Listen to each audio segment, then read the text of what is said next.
Fuck goals. I hear that word so much in January and I just want to tear it to shreds, even though the work that I do is literally helping people clarify what they want for their lives so that they understand what goals to set. But I have a love-hate relationship with this word because people feel very fixated by them, as if it's set in stone and now you must go do this thing. And these expectations are set and they put all this pressure on themselves when the point of it is not to have some set in stone objective that you must achieve. Our world, especially the Western world, American society, is so oriented around hard achievements. This score, this award, this first in class, whatever. What goals really help you set is direction, is a North Star of where you are going. It's a guiding light, force, whatever you want to call it. But it is not so that you must reach X destination, even though it might be really nice. And even though if you want to complete that marathon, completing the marathon is really what you're after.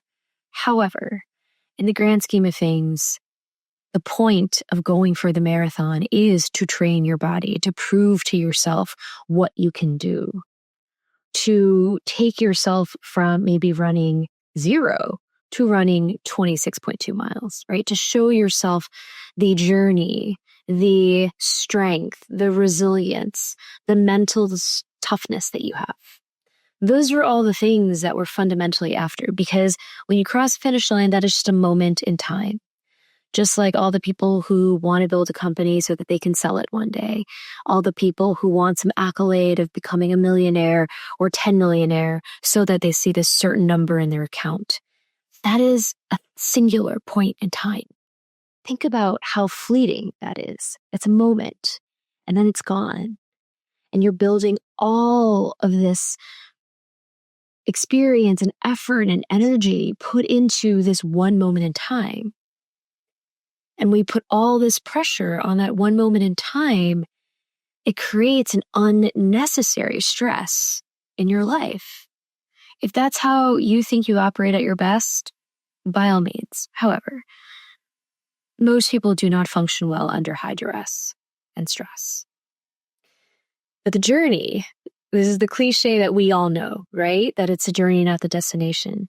But if you think about that moment in time, if you set a goal that is oriented around a moment, a specific event, the realization of that event is a blip.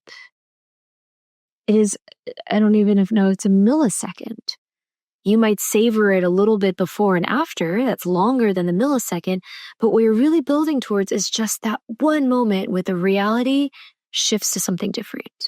That your reality of, I completed a marathon, is suddenly true one moment after the fact that it wasn't true. Right? And so this is why so many people have a bit of a fall once they hit some peak. Whatever the thing is, the it was, there's almost always this dip. Because, again, it was never about the thing. And so if you think about your goals, call them goals, intentions, milestones. I've had plenty of clients who are like, I don't like the word goals for exactly the reasons I just laid out, that it feels too fixed, so there's too much pressure. So call them intentions, call them milestones. Call them some other word that feels good to you. But as you think about the things that you're trying to achieve, it's January and you want to set some whatever mark for your 6-month point in the year, for your end of year that you can measure yourself against. Consider what you're really after by setting that goal or milestone or intention. What do you actually want to experience? Is it your body getting stronger? Is it proving to yourself that you can overcome the mental stories in your head that you can't do something? Is it to prove to your dad that you are good enough, that you're worthy of building some multi-million-dollar company? Are you trying to prove to the people who doubted you, who felt like you were never going to amount to anything, or that you're weak, or that you're short, or that you're small, or that you're dumb. Think about what you're trying to really get out of this experience by the goal that you set. Break it down so you understand, what are you really wanting to feel and experience as you build towards this moment in time. Think about, when you get to that moment, what the point of that is. Why is it so important to you that you complete this race, that you make a certain amount of money, that you get to a certain level, that you can look around at your peers and be like, I'm as good as all of you? What is that really about? What do you want to experience once that moment turns from not true to true? What will you get out of it? What will you do with that experience that you've gained? And if it's for something that feels a little empty, then consider, what do you really want to experience? Strong, smart, lovable, not alone. And from there, then you can design the experience so that you actually guarantee the outcome that you want. That you actually are building towards the experience that you're trying to add to your life, not just this moment in time to prove something true or untrue. This is why so many people set these resolutions that don't go anywhere. Because they're often very moment in time oriented. Lose a certain amount of weight. That one moment you step on a scale and you realize, okay, cool, you're now 10 pounds lighter than you wanted to be. And then what? You have to maintain it. Okay, this year you're going to write that book. So that what? What's the impact you want to have? Because if the impact is you want to share the things that you know with other people, you can do that every day. You don't have to worry about a book. You don't have to wait for months to write this thing that someone's going to finally publish or you self-publish. Not to say it's not a worthy thing to build towards. But outcome goals that have one very specific instance for it to occur and be true, they're usually not great ways to set goals. Because that doesn't speak to the entire experience you're after.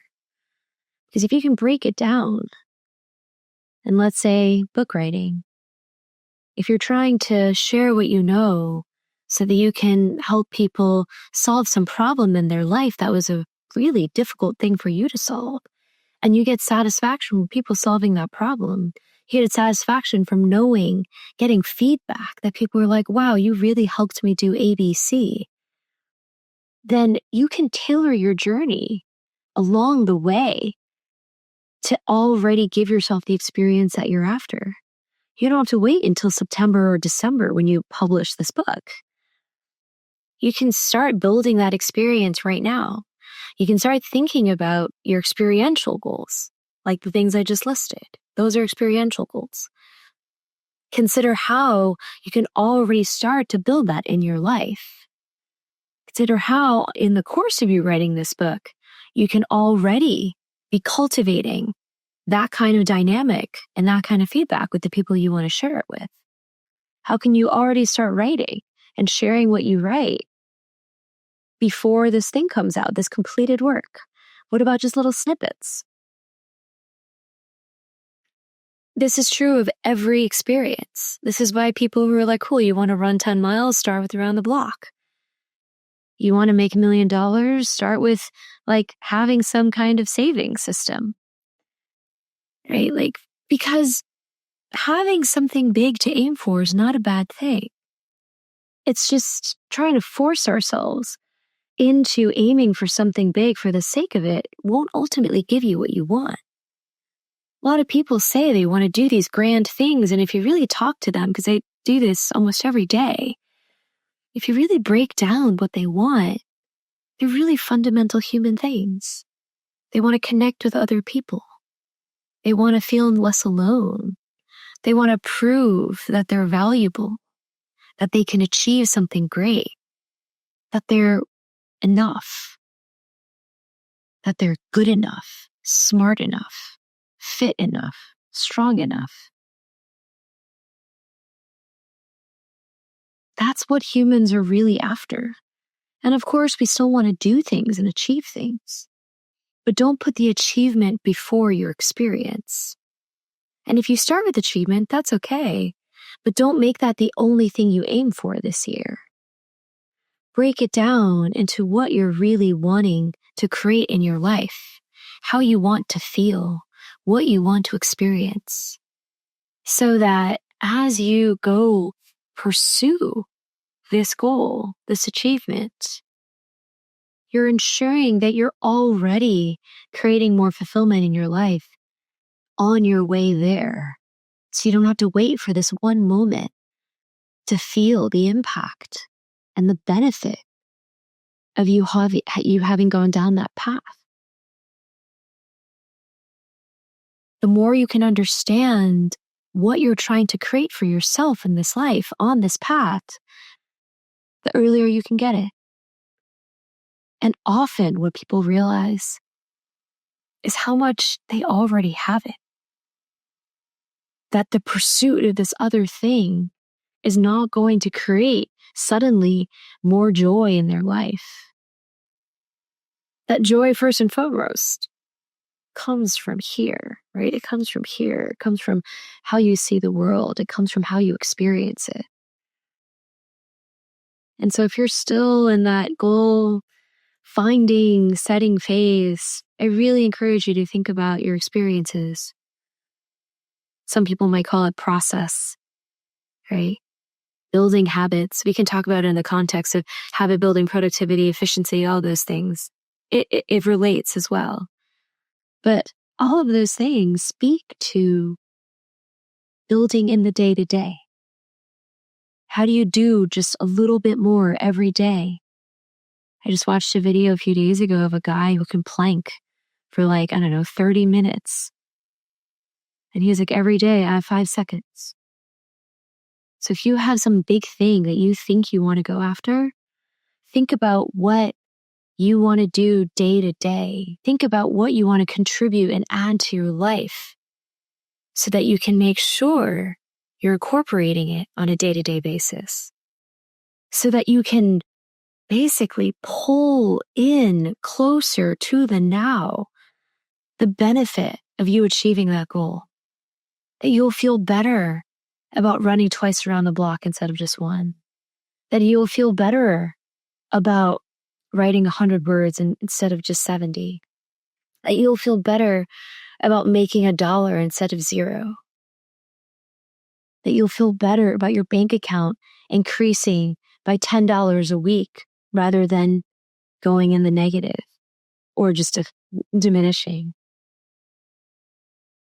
Bring your goals to your day-to-day experiences. Translate them into how you want to live so that you don't have to wait for this moment in time, months, maybe even years down the line. Make sure that what North Star you set as your guide is making your day-to-day better, your week-to-week, your month-to-month, such that you truly can enjoy the journey. I finally made a bunch of exercises that people can just do on their own, and I've resisted doing this for a really long time. But if that would help you clarify what you want to aim for this year and what actions you should take next to improve your day-to-day experience, the details are below.